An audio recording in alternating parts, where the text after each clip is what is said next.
నమస్తే, welcome to special debates. Iran US Israel war మరోసారి చాలా భీకరంగా సాగుతోంది. మరోవైపు ట్రంప్ మీద హత్యాయత్నం చేయడానికి ఇరాన్ ప్రయత్నిస్తోంది అంటూ ఇజ్రాయెల్ ప్రధాని నెతన్యాహు ఇచ్చినటువంటి ఒక వార్త ట్రంప్కి, ఆ తర్వాత జరిగినటువంటి పరిణామాలు, ముఖ్యంగా తుర్కీలో జరుగుతున్నటువంటి ఒక కార్యక్రమానికి హాజరైనటువంటి ట్రంప్ అక్కడికి వెళ్ళేటప్పుడు కూడా ఖతర్ తనకు అందజేసినటువంటి ఒక ప్రత్యేక విమానం చాలా లావిష్గా ఉంటుంది, చాలా ఖరీదైంది. అట్లాంటి విమానం ఎక్కి వెళుతున్నారు ఆయన ఈ మధ్యకాలంలో. అటువంటిది ఆ విమానాన్ని వదిలేసి ఆయన ఎప్పుడు వాడేటటువంటి విమానంలో అక్కడి నుంచి బయలుదేరి మళ్ళీ వెనక్కి రావడం, దాన్ని బట్టి విమానంలోనే ఏదైనా ఉందేమో అనేటటువంటి సందేహాన్ని కూడా కలిగించేలా ఉంది ఆయన ప్రవర్తన. అయితే మొసాద్, ముఖ్యంగా ఇజ్రాయెల్ యొక్క నెట్వర్క్ అనేటువంటి మొసాద్ ఇచ్చేటటువంటి ప్రతి వార్త కూడా చాలా ఇంపార్టెంట్ అయినటువంటిది, చాలా చాలా గొప్ప ఏజెన్సీగా దాన్ని భావిస్తారు మొసాద్ని ప్రపంచంలో ఉన్నాయి. అట్లాంటి మొసాద్ ఇచ్చిందా ఇది, లేకపోతే ఇరాన్ని ఖచ్చితంగా అణిచివేయాలనేటటువంటి ధ్యాసలో ఉన్నటువంటి నెతన్యాహు ఆ పేరుతో తానే ఆ రకమైనటువంటి ఒప్పందించాడా కావాలని అనేటటువంటిది కూడా ఒక ప్రశ్నార్థకంగా మారినటువంటి పరిస్థితి. సరే, ఏదేమైనా నిన్నటి నుంచి జరిగినటువంటి భీకరమైనటువంటి దాడులు చాలా తీవ్రమైనటువంటి పరిస్థితిని ఇరాన్లో కలుగజేశాయి. ముఖ్యంగా ఇరాన్ యొక్క అణు సామర్థ్యానికి దగ్గరలో ఉన్నటువంటి ప్రాంతంలో చాలా భీకర దాడులు జరిగినాయి. మొత్తం అంతా కూడా దక్షిణ ఇరాన్లో చాలా భారీ ఎత్తున పేలుడు శబ్దాలు అవన్నీ కూడా జరిగినాయి. అయితే అమెరికా దీన్ని నిర్ద్వందంగా ఖండించింది. మరోవైపు ఇజ్రాయెల్ కూడా దీన్ని ఖండిస్తోంది. మరి దాడి చేసిన వారు ఎవరు తెలియటం లేదు. సరే, ఇదే అంశానికి సంబంధించి మనతో మాట్లాడడానికి ప్రఖ్యాత అనలిస్ట్ రామ్మోహన్ రావు గారు, బండా రామ్మోహన్ రావు గారు మనతో ఉన్నారు. వారితో మాట్లాడి దీనికి సంబంధించిన అంశాలు తెలుసుకునే ప్రయత్నం చేద్దాం. నమస్కారం రామ్మోహన్ రావు గారు. నమస్కారం శివప్రసాద్ గారు. నమస్కారం. సరే, ఈ భీకరమైనటువంటి దాడులు జరిగినాయి నిన్నటి నుంచి. ఆ దాడులు మేము చేయలేదు అని చెప్పి అమెరికా చెప్తోంది, మేము చేయలేదని ఇజ్రాయెల్ చెప్తోంది. అసలు ఎవరు దాడి చేసినట్టు? ట్రంప్ మీద హత్యాయత్నం జరగబోతోంది, దానికి చాలా పకడ్బందీ ప్లాన్ ఏదో వేశారు ఇరాన్ వాళ్ళు అని చెప్పి నెతన్యాహు ట్రంప్కి ఒప్పందించాడు. సో దాని మీద కూడా కొంచెం చర్చ జరుగుతోంది. ట్రంప్ తన విమానాన్ని వదిలేసి, తుర్కీ నుంచి ఖతర్ ఇచ్చిన విమానాన్ని వదిలేసి వేరే విమానంలో అక్కడి నుంచి అతను బయలుదేరి యూఎస్ వెళ్ళిపోయాడు. ఈ డెవలప్మెంట్స్ అన్ని చూస్తూ ఉంటే నిజంగానే హత్యాయత్నం జరగబోతోందా, లేకపోతే ఇది కేవలం నెతన్యాహు తన యొక్క ప్రతీకారం తీర్చుకోవడానికి ఇరాన్ మీద ట్రంప్ని మరింత రెచ్చగొట్టే ప్రక్రియలో భాగంగా ఈ రకమైనటువంటి స్టాండ్స్ తీసుకున్నారా? ఏది కరెక్టు, ఏది కరెక్ట్ అయ్యే అవకాశం ఎక్కువ ఉంది? ప్రసాద్ గారు, మీకు అట్లా హెచ్ఎం టీవీ ప్రేక్షకులు నమస్కారం. ఇద్దరు బాగానే ఉన్నారు, దయ్యం వచ్చి కయ్యం పెట్టింది అనే మాట వస్తుంది. ఏ దయ్యం వచ్చి కయ్యం పెట్టింది? ఇది మొదలు కూడా కాదు ప్రసాద్. గతంలో 28 ఫిబ్రవరి నాడు ఒక పాఠశాల మీద పెద్ద ఎత్తున దాడి జరిగితే, ఆ తర్వాత వెంటనే పాఠశాల మీద దాడి జరిగింది. వెంటనే మన అయాతుల్లా, మన అలీ ఖమైనీని చంపిన సంఘటన విషయం 28 ఫిబ్రవరి నాడే 2 సంఘటనలు ఒకే రోజు జరిగినాయి. యుద్ధం మొదలైంది అప్పుడు కదా, మార్చి 2025 ఎప్పుడో యుద్ధం 12 రోజులు ఆగిపోయిన యుద్ధం మళ్ళీ 28 ఫిబ్రవరి 2024 మొదలైంది. మొదలైన రోజు మేము స్కూల్ మీద దాడి జరిగిందని నాకు సంబంధం లేదని అమెరికా అన్నది, నాకు సంబంధం లేదు ఇజ్రాయెల్ అన్నది. తర్వాత పట్టుబట్టలేంది, ఇజ్రాయెల్ ఆ దాడులు చేసింది, తెంపరితనంతో చేసింది అని మన ట్రంప్ ఒప్పుకున్నాడు. నేను చేయలేదు, కానీ ఇజ్రాయెల్ చేసింది, ఇది సరైనది కాదు అని. కానీ మళ్ళీ వెంటనే సమర్థించుకుంది ఏంది, ఆ స్కూల్ పేరు మీద ఆ స్కూల్ బంకర్ లో చాలా పెద్ద ఎత్తున ఆయుధాలు దాచిపెట్టారు, అందుకనే దాడి చేయాల్సి వచ్చింది, అంటే స్కూల్ పిల్లలను రక్షణగా వాడుకుంటారా అనే మాట కూడా అదే ట్రంప్ అన్నాడు. చూసింది కదా, అంటే అప్పుడే విమర్శించాడు, అప్పుడే సమర్థించాడు. చూస్తున్నాము. కానీ ఆనాడు కూడా ఈ 2 దేశాల నాటకాలండి, అంటే అమెరికా ఇజ్రాయెల్ 2 నాటకాలు అండి. ఎందుకంటే స్కూల్ పిల్లల్ని చంపడం మాకు ఇష్టం లేదు, అక్కడికి చంపుతామని.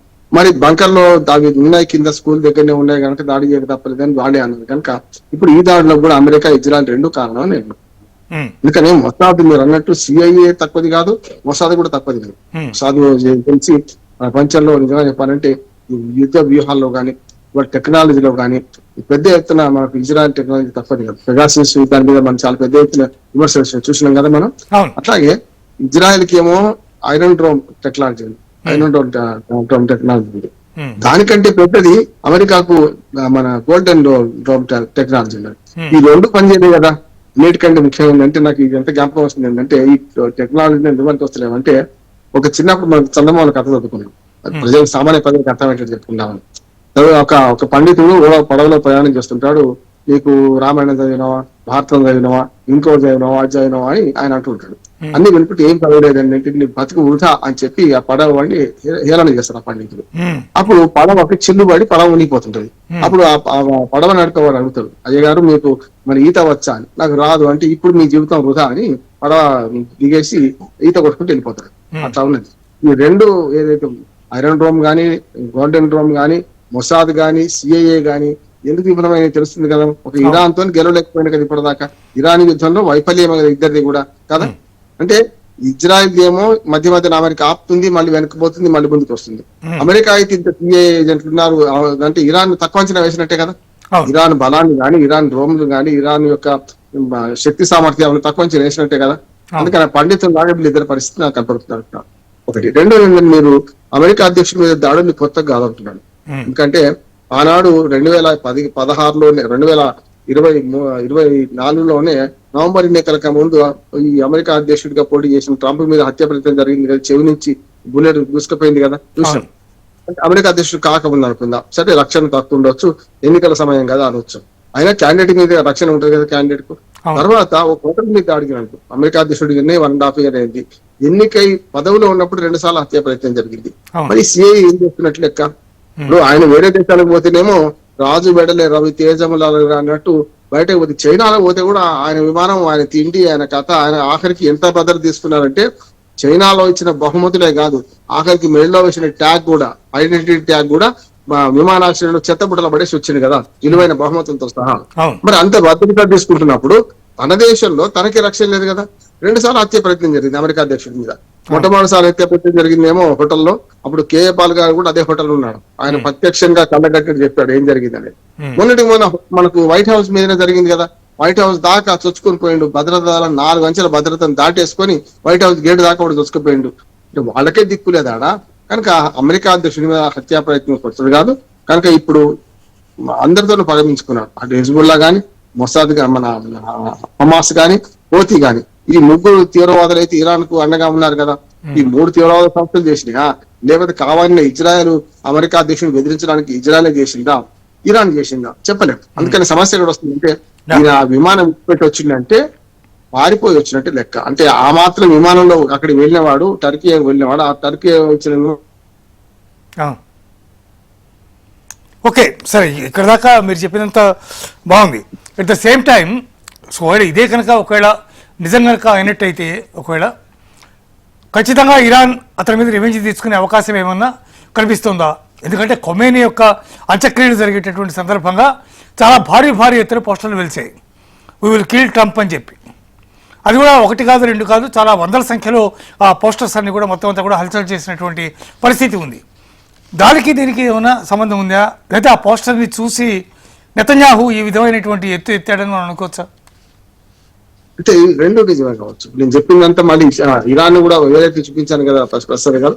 ఇప్పుడు ఇరాన్ ఏంటంటే, ఇప్పుడు వాళ్ళకి ఇస్లామిక్ ఫండమెంటలిస్ట్ ఉన్నారు కదా. 1969లో ఇస్లామిక్ విప్లవం వచ్చినప్పుడు, రాజుని దించేసి వాళ్ళు వచ్చినప్పుడు కానీ, ఆ తర్వాత 10 ఏళ్లకు మళ్ళీ ఆ 5 ఏళ్లకు మళ్ళీ చనిపోయిన తర్వాత ఈ అలీ ఖొమైనీ వచ్చిన తర్వాత కానీ చూసుకుంటే ఇప్పటికీ ఇస్లామిక్ ఫండమెంటల్ పరిపాలన జరుగుతుంది. రకంగా చెప్పాలంటే తమ మీదకి ఎవడొచ్చినా ఊరుకోమనే పరిపాలన జరుగుతుంది. అంతే నువ్వు తమ మీద తిరుగుబాటు జరిగితే తమ వాళ్ళని 20,000 30,000 మేము చంపిన వాడు ఇరాన్ లో మరి ఇరాన్ పాలకులు అమెరికా అధ్యక్షుడిని బేరు చేస్తారా? చేయరు కదా. రెండోది ఏమవుతుందంటే, మా అధ్యక్షుడిని చంపిందని ముఖ్యంగా మనం చూస్తాం, మన తెలంగాణలో పీర్ల పండుగ జరుగుతుంది. పీర్ల పండుగ మొహర్రం అంటాం కదా. మొహర్రం ఎక్కడి నుంచి సంస్కృతి? ఇరాన్ నుంచి వచ్చిన సంస్కృతి. ఆనాడు హుస్సేన్ వాళ్ళందరూ యుద్ధం చేస్తే వచ్చిన సంగతి. అట్లాగే ఇప్పుడు జిహాదీ యుద్ధం ఓ రకంగా చెప్పాలంటే వాళ్ళు చేసేది, పరాయి పాలకులు మన మీద దండెత్తితే ఎవరైనా కూర్చునే లేదు అని ఇవాళ ఐఆర్జీసీ కమాండర్స్ అంటున్నారు. ప్రజలు కూడా తిరగబడుతున్నారు. మొన్నటిదాకా అప్పటి ప్రభుత్వం మీద ఉన్న వ్యతిరేకత మొత్తం పోయింది. ఎప్పుడైతే అలీ ఖొమైనీ చంపినరో ఆ తర్వాత ఆ పాజిటివ్ ఆ ప్రభుత్వానికి మన మద్దతు వస్తున్నది. ఆ మద్దతులో భాగంగానే నిన్ననే కదా, ఇవాళ యాక్చువల్ గా మన భారత కాలం ప్రకారం నిన్న కాలమానం ప్రకారం లెక్కకైతే ఇరాన్ కాలమానం ప్రకారం అయితే 6-7 గంటల తేడాలో ఉన్నారు కదా వాళ్ళు. అట్లా చూసుకుంటే వాళ్ళ దగ్గర ఈ ఖొమైనీ అంత్యక్రియలు జరుగుతున్న కాలంలో ఆవేశాలు పెళ్ళుబికినాయి. ఒక రకంగా చెప్పాలంటే కిల్ ట్రంప్ అని కూడా పోస్టర్లు వెలిసినాయి. వాళ్ళ పని కూడా కావచ్చు, వాళ్ళే చేయాలని అవసరం లేదు. నేను చెప్పాను కదా, వాళ్ళకి మద్దతుదారులు 3 తీవ్రవాద సంస్థలు ఉన్నాయి. ఒకటేమో హోతీ, హిజ్బుల్లా, అట్లా మనకు హమాస్, ఈ 3 సంస్థలు ఏదైనా కావచ్చు. ఎందుకంటే ఆ సంస్థలు పోషిస్తున్నానే కదా ఇజ్రాయెల్ బాధ అంతా కూడా. కనుక అమెరికా అధ్యక్షుని చంపడానికి ఇరానే డైరెక్ట్ ప్లాన్ చేయాల్సిన అవసరం లేదు. ఇరాన్ కు మద్దతు ఇస్తున్నా, లేకుంటే ఇరానే వాళ్ళకి మద్దతు ఇస్తున్న 3 తీవ్రవాద సంస్థలునే వాళ్ళు కూడా చేయొచ్చు అంటున్నాను. అది ఎంతవరకు నిజం అనేది తేలాలి. యుద్ధ సమయంలో అసత్యాలు అర్ధసత్యాలు బయటకు వస్తాయి, అసలు సత్యాలు బయటకు రావు. దీని మీద మరి సిఐఏ ఏం చేస్తున్నట్లు లెక్క? సిఐఏ ప్రపంచ పోలీసుగా వ్యవహరిస్తుంది కదా, మొత్తం ప్రపంచంలో ఎక్కడ జరిగిన సిఐఏ మన అధ్యక్షుడు చంపించింది, అధ్యక్షుడు బతికించింది, అన్ని రకాలు చూసింది కదా. మరి సిఐఏ పాత్ర ఏమిటి? తన సొంత అధ్యక్షుడినే సొంత దేశంలో రక్షించుకోవాలని సిఐఏ మరి టర్కీలోనో లేకుంటే ఇతరత్ర హత్య ప్రయత్నం జరిగితే రక్షించుకోగలుగుతుందా అనేది సందేహాస్పదమే అంటున్నాను. ప్రపంచం అంతా అట్టుడికిపోతున్నటువంటి వేళ శాంతి ఒప్పందం జరిగిపోయింది, ఏదో ఆయిల్ సరఫరా జరిగిపోతుంది, ప్రశాంతంగా ఇబ్బంది లేదు అని ప్రపంచం అంతా భావిస్తున్నటువంటి తరుణంలో ఇరాన్ మళ్ళీ శాంతి ఒప్పందానికి వెళ్ళింది. నిజంగానే మీకు అంత రివెంజెస్గా ఉన్నప్పుడు ఈ నాటకాలన్నీ ఆడినందువల్ల కలిగే ప్రయోజనం ఏంటి ఇరాన్కి? యుద్ధము అంటే మీరు అన్నట్టుగానే ఇప్పుడే మన శుభం కార్డు పడతానుకున్న సందర్భంలో ఓ రకంగా చెప్పాలంటే ఇచ్చినాం చూసినాం. అంటే ఓ రకంగా చెప్పాలి, యుద్ధానికి ఇరుపు కాగితం పెడదామని అనుకున్నారు వాళ్ళు. కానీ ఇరుపు కాగితం పెడతా అన్నావా, దానికి యుద్ధం వెంట పడితేనే ఉంది ఇద్దరు మధ్యన. దీనికి మొదటి కారణం ఇది చర్చ జరుగుతున్నాం కానీ అంతకుముందు డిజిటల్ సంతకాలని, ఆ తర్వాత డైరెక్ట్ గా ట్రంప్ కూడా పాల్గొన్నాడు. సంతకాల తడి ఆరకం ఉండి యుద్ధం మళ్ళీ మొదలయ్యే పరిస్థితి మొట్టమొదటి ఇరాన్ కారణం. ఎందుకంటే ఇరాన్ లో ఆవేశాలు బెల్లుబికి వాళ్ళు ఏం చేశారు, అమెరికా నౌక మీద ఆ ఇంజన్ మీద డ్రోన్ దాడి చేశారు. ఎక్కడ చేసి వెంటనే చేసిన క్షణాల్లోనే అదే మనకు టర్కీలో ఉన్న మన చర్చల్లో ఉన్న ట్రంప్ ఏమన్నాడు, వెంటనే దాడులు చేయమని ప్రోత్సహించాడు. అంటే ఏమో బేత్తాడి అంటే భయస్తుడి అని ఉర్దూలో సాయమవుతున్నది. ఇప్పుడు ఆ పూర్వాపరాలు తెలుసుకొని ఇరాన్ కనుక దాడి చేసి ఉంటే దాడికి ఇరానే బాధ్యురాలని చెప్పి పెద్ద ఎత్తున మనం ప్రపంచంలో గొడవ పెట్టి లేకొచ్చు కదా. ఆ పని ఎందుకు చేయలేదు? తప్పు ఒకవైపు ఉంచొచ్చు కదా, చప్పట్లు 2 చేతులు కలిసి చప్పట్లు అయితే అక్కడ జరిగిందో తప్పు. ఇక్కడ ట్రంప్ వెంటనే దాడును మొదలుపెట్టమని ఆదేశాలు ఇచ్చారు. సైన్యానికి ఆదేశాలు ఇచ్చారు, నేను చెప్పింది కదా, ఆయన చెప్పింది కదా. సైన్యానికి ఆదేశాలు ఇస్తున్నాం, వెంటనే ఇరాన్ మీద దాడి చేయండి, ఇరాన్ చమురు క్షేత్రాల మీద, పౌర ఆవాసాల మీద కూడా దాడి చేయమని నేనే ఇచ్చిన అని చెప్పింది. ఇంకేం కావాలి అంటే ఆయన ఒకటంటే ఇప్పుడు తమలపాకుతో ఇరాన్ అంటే తలుపు చెక్కతోని అమెరికా అధ్యక్షుడు అన్నాడు కదా. అందులో ఇంకొక మాట చెప్తాను. వెంటనే ఇరాన్ ఒక వివరణ ఇచ్చింది, మేము ఆమోదించిన, మేము పర్మిట్ చేసిన మార్గం కూడానే మన హర్మోజ్ జలసంధి బయటకు రావాలి. కానీ ఓమాన్ సరిహద్దుల నుంచి ఇటుపక్క అంతర్జాతీయ జలాల నుంచి కాకుండా ఇటుపక్క నుంచి వాళ్ళు వచ్చారు కనుక రేపు పొద్దున సీ మైన్స్ ఉన్నాయి, అక్కడ పేలితే కష్టం, మేమేం చేసినాం అంటారు అనుకుని ఇంజన్ ఆఫ్ చేశాం. ఇంజన్ క్యాబిన్ మీద దాడి చేశారు అమెరికా ఇరాన్ వాళ్ళు. ఆ మాట ఇరాన్ ప్రకటించింది కూడా. ఇప్పుడు వాళ్ళ కష్టంలో వాళ్ళు ఉన్నారు, వాళ్ళ ఏడుపులో వాళ్ళు ఉన్నారు, అంత్యక్రియలు జరుగుతున్నాయి. 5 రోజుల నుంచి అప్పటికే మొత్తం శవాల ఊరేగింపు జరుగుతున్నది. 44 మంది శవాలు బంకాలు చనిపోయిన వాళ్ళే. అందులో అలీ ఖొమైనీ మన సొంత మనమరాలు 14 నెలల పిల్ల శివపేటకి కూడా అందరినీ కంటతడి తెప్పించింది యుద్ధంలో వీళ్ళందరూ నష్టపోవాలని. ఆయన మనవరాలే కాదు, ఇరాన్ లో కొన్ని వేల మంది యుద్ధం వల్ల చనిపోయారు. చూసినాం కదా మనం, అంతర్ యుద్ధం వల్ల చనిపోయారు, బహిర్ యుద్ధం వల్ల చనిపోయారు. వాళ్ళ గురించి ఎవరు మాట్లాడతలేరు. కానీ ఇక్కడ ఏమంటున్నానంటే వాళ్ళ సంతాప సభలో వాళ్ళు ఉండి వాళ్ళు ఊరేగించుకుంటుంటే ఈ పని చేయాలని ఏం లేదు కదా. అందుకని ఏమంటున్నానంటే ఇరాన్ మొదటి తప్పు చేసింది అమెరికా నౌక మీద దాడి చేయడం. వెంటనే రెండో తప్పుగా వీళ్ళు ఇష్టం చేశారు కదా. దీనికి ఒక ఉదాహరణ చెప్తాను ప్రసాద్. ఇప్పుడు ఇరానీ ప్రజలందరూ కూడా వీళ్ళు తిరగబడి ఒకవేళ ఇరాన్ని బాగా గట్టిగా ఐఆర్జీసీని కానీ లేకపోతే మిగిలినటువంటి నేతల్ని కానీ చాలా తీవ్రమైనటువంటి పరిస్థితుల్లో వాళ్ళకి ఎదురు తిరగడం కారణంగానే ఇరాన్ ఇట్లాంటి డెసిషన్ తీసుకుంటుందా? నా ఉద్దేశం అంటే మొదట్లో మీరు అన్నట్టు రెజ్యూమ్ చేంజ్ అని ట్రంప్ అని అన్నాడు. ఖచ్చితంగా ఇరాన్ లో తిరుగుబాటు ఉండే ఎవరి అలీ ఖొమైనీ మీద. ఎప్పుడైతే 25 ఫిబ్రవరి నాడు మీరు స్కూల్ మీద దాడి చేయడం, అట్లాగే మొత్తం 44 మంది కీలకమైన వ్యక్తులను ఒకేసారి హననం చేసి చంపడం ఇది జరగగానే వెంటనే సానుభూతి పెరిగింది. అప్పటిదాకా అలీ ఖొమైనీ మీద, ఆయన నాయకత్వం మీద, ఆయన పాలన మీద వ్యతిరేకత చేస్తే అప్పటికి 2 నెలలుగా జరుగుతుంది అంతర్ యుద్ధం. 2 నెలలుగా కనీసం 10 నుంచి 15,000 20,000 మందిని రోడ్ల మీదకి వచ్చిన పౌరులను అందరినీ చంపేసింది ఐఆర్జీసీ. కఫే నిల్లే వాళ్ళు చేసిందని. నిజంగా దాన్ని ఒత్తిపండు చేసింది ఇజ్రాయిల్ అమెరికా అంటున్నాడు. ఆ విప్లవాన్ని అట్లా కొనసాగనిస్తే ఖచ్చితంగా అలీ ఖొమైనీని దేశం విడిచి పారిపెట్టేట్టు చేద్దు. కానీ అది చేయకుండా వాళ్ళకు మద్దతుగా చేస్తున్నట్టు అమెరికా ఇన్వాల్వ్ అయ్యి లేకపోతే ఇజ్రాయిల్ ఇన్వాల్వ్ అయ్యి ఎప్పుడైతే ఆ 44 మందిని అమెరికా నాయకత్వం ఇరాన్ నాయకత్వం చంపిందో అప్పుడు ఏమైందంటే ఇటు ఉల్టా సానుభూతి పెరిగింది. అప్పటిదాకా తిరగబడ్డ పబ్లికే మా దేశంలో మీ జోక్యమైంది, మా మీద యుద్ధం ఎట్లా ప్రకటిస్తారని చెప్పింది. ఉన్నారు. ఇప్పటికి కూడా ఇరాన్ లో చాలా మంది అలీ ఖమైనీకి వ్యతిరేకంగా, ఐఆర్జీసీ వ్యతిరేకంగా గళమెత్తే పరిస్థితి ఉన్నది. కానీ వాళ్ళందరూ ఏమైనా సప్రెస్ అయిపోయింది. ఎందుకంటే అనవసరంగా మనం చచ్చిపోతాం కదా. ఇప్పుడు ఇటు ప్రభుత్వానికి అనుకూలంగా ఎక్కువ మంది ఉన్నారు, మనం అనవసరంగా చచ్చిపోతామనే భయంతోనే ఇప్పుడు సప్రెస్ అయినారు వాళ్ళు. కానీ ఇప్పుడు ఇరాన్ లో మీరు మాట చెప్పాలి, 28 ఫిబ్రవరి నాడు దాడి జరగడానికి 31 మార్చి నాడు ట్రంప్ ఒక ప్రకటన చేశాడు. ఇప్పుడు అవకాశం వచ్చింది, మీరు తిరుగుబాటు చేయండి, ఉన్న ప్రభుత్వాన్ని మార్చి పడేయండి, మాకు రెజ్యూమ్ చేంజ్ చేయండి, ఎట్లాగో అలీ ఖమైనీ చనిపోయింది కదా, మీకు నాయకత్వం దిక్కు లేదు, కొత్త నాయకత్వం తెచ్చుకోండి, మొత్తం రెజ్యూమ్ చేంజ్ అని అమెరికా అధ్యక్షుడు బహిరంగ పిలిపించి 3 వారాల్లో మొత్తం కథ అయిపోతే యుద్ధం ముగుస్తుంది పోమన్నాడు. 2 లేక 3 వారాలు అన్నాడు. ఏమైంది? 3 నెలలు అయిపోయింది, 4వ నెలలు నడుస్తుంది. యుద్ధం ఆగలే కదా. అందుకనే అమెరికా తనను తాను ఎక్కువ గొప్పగా అంచనా వేసుకొని యుద్ధం మొదలుపెట్టింది. ఇరాన్ ప్రజలేమో నిజంగా తిరుగుబాటు అట్లాగే ఏం మాట్లాడకుండా ప్రోత్సహించుంటే ఇప్పటికీ ఇస్లామిక్ ఫండమెంటలిస్ట్ ప్రభుత్వం కూలిపోయేది అంటున్నారు. ఐఆర్జీసీ వాళ్ళు కూడా అనవసరంగా ఈ అలీ ఖమైనీ చనిపోయినాక సానుభూతి పెరిగింది, కానీ ఆ ఐఆర్జీసీ కూడా అలీ ఖమైనీ మీద కినుకతోనే ఉన్నారు. కానీ ఏమైంది, ఆయన చనిపోయిన తర్వాత ఇప్పుడు మొత్తం పరిపాలన ఎవరి చేతిలోకి వచ్చింది? స్పీకరు, అధ్యక్షుడు మాట కూడా ఖాతరు చేస్తారు. ఐఆర్జీసీ మొత్తం అంతా తను టేకన్ చేసుకున్నట్టు ఐఆర్జీసీ ఇవాళ పరిపాలన చేస్తున్నది. సుప్రీం కమాండర్ అని పేరు పెట్టిన ముస్తఫా ఖమైనీ కూడా బతుకుండాలో తెలియదు, చచ్చిపోయిందా తెలియదు. మన అంత్యక్రియలు కూడా హాజరు కాలేదు, సొంత తండ్రి అంత్యక్రియ హాజరు కాలేకపోయింది కదా. అంటే భయపడా, లేకపోతే ఆయన బయటకు రాలేని పరిస్థితి ఉందా, ఇది కూడా చెప్తలేదు ఇరాన్. అందుకనే ఇరాన్ లోని పరిస్థితులను సరిగ్గా అధ్యయనం చేసి దానికి తగ్గట్టుగా యుద్ధ వ్యూహాలు పనడంలో అమెరికా, ఇజ్రాయెల్ రెండు విఫలమైపోతున్నాడు.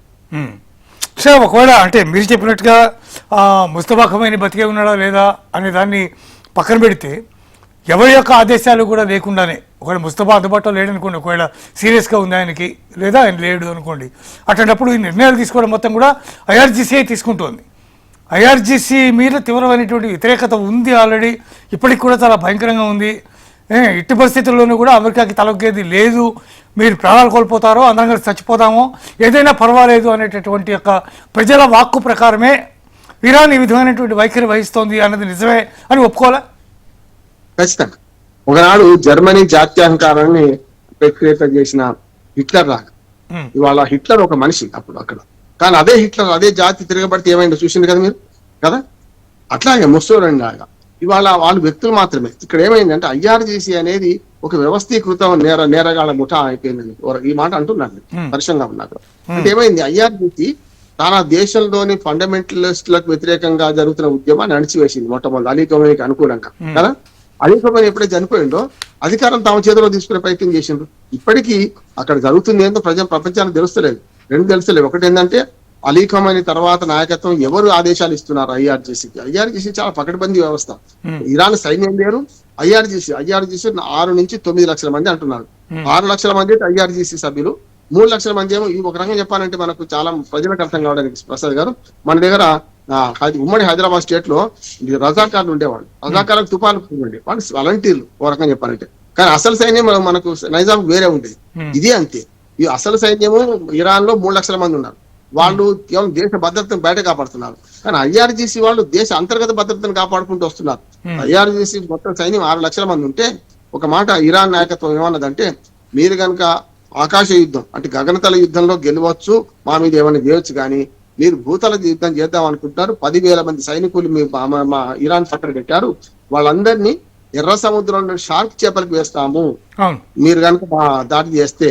మాకున్న బంకర్లు కానీ, మాకున్న భౌగోళిక పరిస్థితి కానీ, కొండలు, ఉట్టలు, రాళ్లు చూసుకుంటే మేము ఎక్కడైనా సరే ఐఆర్జీసీ సభ్యులు హిందూగారుడు అందులేడు అన్నట్టు ఎక్కడైనా వాళ్ళు ఇరాన్ లో మొత్తం ఆక్రమించుకుని ఉన్నారు. అంటే వాళ్ళు చావుకు సిద్ధమై ఉన్నారు ప్రసాద్ గారు. ఆ చావుకు సిద్ధమైన వాడు ఏదైనా చేస్తాడు. అదే అమెరికా సైనికుడు జీతం కోసం పనిచేస్తాడు కదా, వీడేమో జీవితం కోసం పనిచేస్తాడు, వాడు జీతం కోసం పనిచేస్తాడు. కనుక జీతం కోసం పనిచేసేవాడు చావద్దని కోరుకుంటాడు. జీవితం కోసం పనిచేసేవాడు చచ్చినా సరే, నేను చచ్చినా సరే ఇద్దరు చంపుదాం అనుకుంటాడు. అందుకని ఇప్పటికి కూడా 10,000 మంది సైనికుల్ని ఇరాన్ చుట్టుపక్కల భూతల యుద్ధం చేద్దామని పెట్టుకుని అమెరికా ఇప్పటికి సాహసం చేయలేకపోతుంది. వాళ్ళని కూడా పోషించడానికి అమెరికా అక్కడికి బ్రెడ్ పంపలేదు, ఆహారం పంపలేదు. ఒక బ్రెడ్ ప్యాకెట్ 3 పంచుకుంటున్నారు, చూస్తున్నాం మనం, అది కూడా చూసాం కదా. అందుకనే అమెరికా సిఐఏ గాని, ఇటు మొసాద్ గాని, ఈ రెండు మన నిఘా సంస్థలు ఫెయిల్ అయినట్టు లెక్క. ఇరాన్ తక్కువ అంచనా వేసినాయి. ఇరాన్ గొప్పది లేకుంటే ప్రపంచం మొత్తం అని అంటారు. వాళ్ళని వాళ్ళు రక్షించుకోవడంలో సెల్ఫ్ డిఫెన్స్ అంటారు కదా, అది మాత్రం చాలా ఆత్మరక్షణ ధోరణిలో వాళ్ళు ముందుకెళ్తున్నారు. సో ఒకవేళ అదే కనుక ఇప్పుడు మనం అనుకున్నదే కనుక కరెక్ట్ కనుక అయి ఉంటే ఒకవేళ ఇక ముందు శాంతి చర్చలు అనేవి ఉండేటటువంటి అవకాశం ఎట్టి పరిస్థితుల్లోనూ కనిపించట్లేదు. కానీ ఇరాన్ని పూర్తిగా ధ్వంసం చేయడం తప్ప ట్రంప్ ముందు ఉన్నటువంటి మార్గం ఏముంది వేరే? అంటే అందుకని కురుక్షేత్ర యుద్ధం కన్నా ముందు కృష్ణుడు కానీ అంతకన్నా ఆ తర్వాత విదురుని తీవుడు విదురుడు ఏమంటాడంటే ఈ అందరూ చచ్చిపోయిన తర్వాత ఈ రాజ్యం ఎవరు వెళ్తారు అని అడుగుతారు. నేను అదే అడుగుతున్నా. ఇప్పుడు గాజా స్ట్రిప్ మొత్తం నాశనం అయిపోయిందా? ఏది మనకు ఇజ్రాయెల్ దగ్గర దాన్ని అది మొత్తం ధ్వంసం అయిపోయింది. ఉక్రెయిన్ రష్యా యుద్ధంలో ఉక్రెయిన్ లో 20% భాగం అంతా నాశనం అయిపోయిందా? అక్కడ ఏమున్నది ఏం మిగిలింది? ఇక్కడ కూడా ఏమంటున్నాను అట్లా మిగిలించుకోకుండా చమురు కంపెనీ మీద చమురు దాని మీద అంతటా నాశనం చేసుకొని పోతే రేపు అమెరికా కూడా అక్కడ తీసుకొని ఏం చేస్తా అంటున్నాడు. ఒక గాజా స్ట్రిప్ ఏది యుద్ధానికి సంబంధం లేదనుకోండి, లెబనాను లేకుంటే మన ఈ పాలస్తీనా సంబంధించింది అనుకోండి, అక్కడ గాజా స్ట్రిప్ ను బాగు చేయడానికి కనీసం 20 ఏళ్ళు పడుతుంది అంటున్నారు. 20 ఏళ్ల తర్వాత కూడా అక్కడ గడ్డి మొలుస్తుందా పరిస్థితి తీసుకొచ్చింది. ఇప్పుడు అటువంటి దగ్గర తీసుకొని ఇక్కడ కూడా ఇరాన్ మొత్తం సర్వనాశనం చేస్తే ఏంటి మృతుల మన శవాల దిబ్బ మీద పరిపాలన చేస్తారు. వీళ్ళు ఏం చేస్తారు చెప్పండి? ఇవాళ చమురు కంపెనీలలో చూసుకుంటే మొత్తం గల్ఫ్ మొత్తంలో చూసుకుంటే ఇవాళ డాలర్ నారాజుగా ఉందంటే అమెరికా కృతజ్ఞతలు ఉండాలి గల్ఫ్ దేశాలకు. ఎందుకంటే ఆ చమురు బెలకి తీసి వాళ్ళ డాలర్ల రూపంగా మార్చుకొని అమ్ముకుంటున్నారు కదా. ఒకటి చెమట, ఒకటి రక్తము, ఒకటిదేమో డబ్బులు కదా, ఒకటి కష్టం, ఒకటి విలాసం కదా. ఇవాళ డాలరు రారాజుగా ఉందంటే చమురు కమ్యూనిటీకి తప్ప మిగతా దానిలో పెద్దగా ప్రభావం చూపించదు. మరి చమురు కంపెనీలు ఉన్న ఈ గల్ఫ్ దేశాలను నాశనం చేసి ఆయన ఒక్కడే కాదు, తన చావు తన కొని తెచ్చుకుంది. ఇరాన్ కూడా అంటున్నాను నేను. ఇరాన్ మీద దాడి చేస్తే ఇరాన్ ఏం చేస్తుంది? పక్కనున్న గల్ఫ్ దేశాల మీద అమెరికా సైనిక స్థావరాలు ఉన్న దాని మీద దాడి చేస్తుంది కదా. అక్కడ కూడా నాశనం. ఇప్పుడు ఇద్దరు నష్టపోతున్నారు కదా ఇక్కడ అక్కడ కదా. దాంతో ఏమైతే ప్రపంచంలో చమురు కొరత వస్తుంది. ఇప్పటికే ప్రపంచ ఆర్థిక పరిస్థితి చాలా ఘోరంగా ఉన్నది. మనలాంటి దేశం ఏదో తట్టుకుంటుంది, చైనా గానీ మనలాంటి కానీ చాలా ఆఫ్రికన్ దేశాలు, ప్రసాద్ గారు మీకు తెలియదు కాదు, ఆఫ్రికా దేశాలు అన్నమో రామచంద్ర అంటున్నారు. ఇవాళ యూరోప్ దేశాలు నష్టపోతాయి. ఇవాళ అందరూ ఏమైందంటే పైకి చెప్పుకోలేదు ఉపరి శర్వాణి అందరు పరిశానంటే అమెరికాలో అయితే 10 లక్షల కోట్ల రూపాయలు యుద్ధం మీద వ్యక్తం చేసింది కదా. అమెరికా పన్నుల ప్రజలంట పన్నుల డబ్బులు కాదా ఇవన్నీ కూడా. ఇవాళ ఎదుటివాడిని నాశనం చేద్దామని తమ కూడా నాశనం అయిపోతున్నారు కదా. అందుకనే ఎక్కడో పులి స్టాప్ పడాలి. ఎక్కడో పులి స్టాప్ పడాలంటే మళ్ళీ మొదటికి రావాలి. చర్చలు జరగాల్సిందే. 14 అంశాలలో 3 అంశాల దగ్గర పీఠముడి పడ్డది.